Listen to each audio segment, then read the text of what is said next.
ముందు కాంగ్రెస్ పార్టీ కామారెడ్డిలో ఇచ్చిన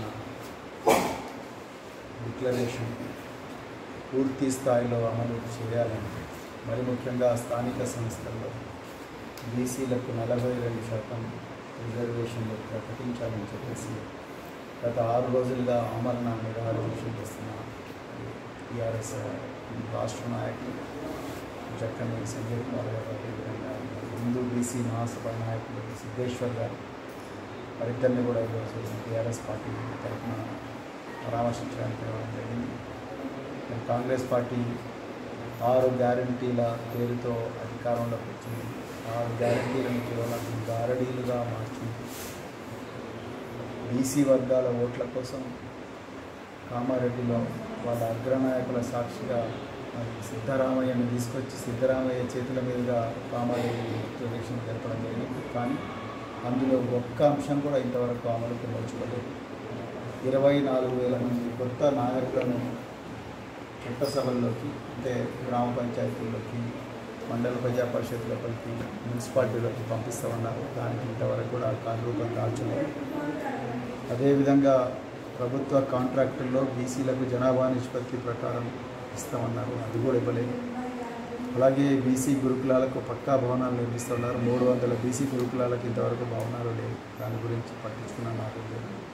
బీసీ బిడ్డలు చదువుతున్న ప్రొఫెషనల్ ఇంజనీరింగ్ కళాశాలలో ఇప్పటి వరకు 5,900 కోట్ల బకాయిలు ఉన్నాయి. వాటిని తీర్చే నాదు.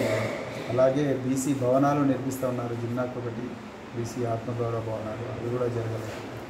సో ఏవి కూడా జరగలేదు. ఇప్పుడు ప్రజలు రేవంత్ రెడ్డి గారు అనుకుంటున్నారు, ప్రజలు నా 6 గ్యారంటీలను మర్చిపోయారు, మళ్ళీ నేను పాత పద్ధతుల్లోనే ఎన్నికలు చేసుకోవచ్చని అనుకుంటున్నాను. సో అందుకొరకే ఈరోజు ప్రభుత్వం దీని గురించి మాట్లాడడం లేదు. అది బీసీల హక్కు. బీసీలకు ఏదో బిచ్చమేమని అడుగుతలేరు, అవసరం లేదు. బీసీలు ఆత్మగౌరవం ఉన్న బిడ్డలు. మరి ఆ పరిస్థితుల్లో మరి బీసీలు వాళ్ళు అడుగుతున్నది మా వాటా మాకు ఇవ్వమని అడుగుతున్నారు. ఈరోజు ప్రభుత్వం మరి వాళ్ళ ఓట్లతో వచ్చినది, నీ ఓట్లతో ఒక్కరితోనే కాదు, బీసీల ఓట్లు కూడా ఉన్నాయి. 50% బీసీలు ఉన్నాయి, 52% రాష్ట్రంలో ఉన్నాయి. వాళ్ళ జనాభా నిష్పత్తి ప్రకారం వాళ్ళు 52% అడుగుతున్నారు, 42% మీరు డిక్లేర్ చేసిందే వాళ్ళు అడుగుతున్నారు.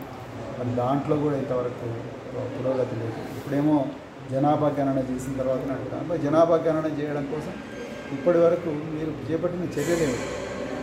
మీరు బీసీ కమిషన్ని సంప్రదించారా, వాళ్ళు విధి విధానాలు నిర్ణయించారా, లేకపోతే ఇంకేమన్నా చేసి జనాభా గణన చేయడానికి ఎన్ని వేల సంవత్సరాలు అవుతుంది? ఒక 5 రోజుల్లో బీసీ జనాభా గణన చేయొచ్చు. కేసీఆర్ గారు 2014లో తెలంగాణ సమగ్ర కుటుంబ సర్వే ఒక్క రోజులోనే చేశారు. మీరు కూడా ఒక్క రోజులోనే బీసీ జనాభా గణన చేసి అక్కడిదక్కడనే తేల్చేయండి. బీసీ పాపులేషన్ ఎంత, రిజర్వేషన్లు ఏ ప్రాంతాల్లో ఎక్కడెక్కడ ఇవ్వాలి అనేది, మహిళలకి ఎంత ఇవ్వాలి, బీసీ జనరల్కి ఎంత ఇవ్వాలి, బీసీ మహిళలకి ఎంత ఇవ్వాలి అనంతా కూడా మీరే చేయొచ్చు. మరి ఇదంతా చేయకుండా దొడ్డిదారిన ఏదో గ్రామ పంచాయతీ తర్వాత మండల ప్రజా పరిషత్తు మిగతా స్థానిక సంస్థల ఎలక్షన్లను కూడా జరపాలని ప్లాన్ చేస్తే మాత్రం ఊరుకునేది లేదు.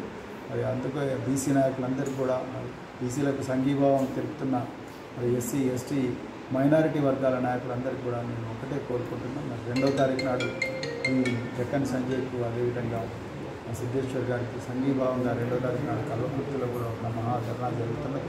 రాష్ట్ర వ్యాప్తంగా బీసీ రిజర్వేషన్లు అమలు చేసేదాకా, కామారెడ్డి డిక్లరేషన్ తూచా తప్పకుండా అమలు చేసేదాకా పెద్ద ఎత్తున పోరాటం చేయాలని, ఆ పోరాటానికి బీఆర్ఎస్ పార్టీ సంపూర్ణ మద్దతు, కేసీఆర్ గారి ఆశీర్వాదం ఉంటుందని చెప్తూ మరొకసారి జై తెలంగాణ, జై బీసీ, జై ఫ్రీడమ్.